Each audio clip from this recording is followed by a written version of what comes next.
He tells CBS News about new developments in Ukraine, the controversial decision to negotiate potential plea deals with the 9/11 suspects, and the significant developments in the Mar-a-Lago investigation. What's your reaction to the appointment of a special master? Well, I think this is an important step because the court, an impartial advocate with the special master, will review these documents and return to the government and return to Donald Trump those documents which are theirs and should be returned. Okay. As the ranking member of the House Intelligence Committee, have you been briefed on the Mar-a-Lago records? No, we've asked to be briefed, and the Department of Justice and the FBI have declined to brief us. Now, the intelligence community has said that they want to brief what's known as the Gang of Eight, the top members of the House and the Senate who deal with intelligence and classified information. We're awaiting that. It was interesting that the court order about the special master indicated that those type of briefings could go forward. In Federal Judge Eileen Cannon's order, it says the government was not restricted from briefing congressional leadership who have intelligence oversight responsibilities. So what explanation were you given?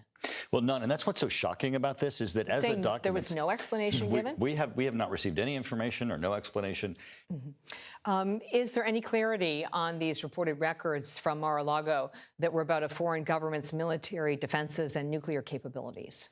You know, those are news reports. There's not been any corroboration or any information that has been provided that's not a result of an alleged leak on any of those matters. Currently, no one knows but the FBI and the Department of Justice as to what's in those documents. And so we're certainly looking forward to getting briefed and an understanding of, you know, what were these documents and why is it that the Department of Justice chose to do the most intrusive, invasive actions by raiding Mar-a-Lago. Former President Trump said earlier this week, or suggested earlier this week, that he declassified the records at Mar-a-Lago. If that, in fact, happened, was it an abuse of executive authority? Well, the president has broad authority to do so. It's constitutional. It resides solely with the president of the United States. But in your mind, it was not an abuse of his executive authority to declassify? Well, the president doesn't, they have no abuse of the authority in declassification. It is under their sole discretion, and that's even constitutionally been court reviewed. Certainly, President Biden and all presidents have had. But this is on a big scale. The question is going to be not abuse of discretion. The question is going to be, did he actually do so? It's going to be fact-based. Did he actually declassify these? And it takes more than him just thinking that the documents are now declassified. This is going to be a fact-based issue, of which I'm certain there's going to be a dispute in court, and we'll have to see how this is resolved by the court itself. Let's just shift gears to Ukraine. With heavy Russian losses in Ukraine, based on your briefings, has there been a shift in that conflict?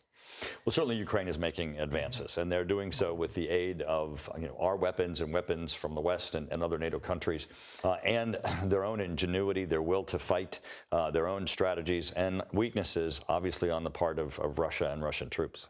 So you think there has been a perceptible shift? Absolutely. The gains are real, and we certainly hope that they hold them and that this results in a turning point in Russia's invasion of Ukraine. What's also troubling is that as Ukrainians advance the atrocities that they're finding, Russia is continuing to kill innocent civilians. There are allegations of mass graves, all of which look to war crimes. All of these are going to have to be investigated.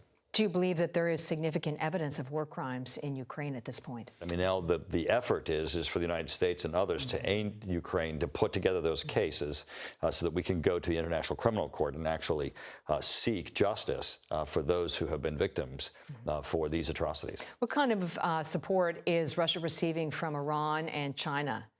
Well, we receive reports that from Iran that they are buying weapons from them. We see reports, obviously, of North Korea. On the battlefield itself, there certainly are evidences of Iranian weapons. No one is seeing any evidence at this point of China assisting or aiding Russia. What's your assessment of this week's meeting between the Russian and Chinese presidents? This was very interesting because when President Xi and President Putin met in February, they had this no limits declaration as to the level of their partnership. But obviously there were limits because China did not step in and provide military aid to Russia. Vladimir Putin stands today in front of President Xi, a much diminished world leader, as we have seen not only the atrocities, just the brutality of what his military has done in Ukraine, but also how they have failed.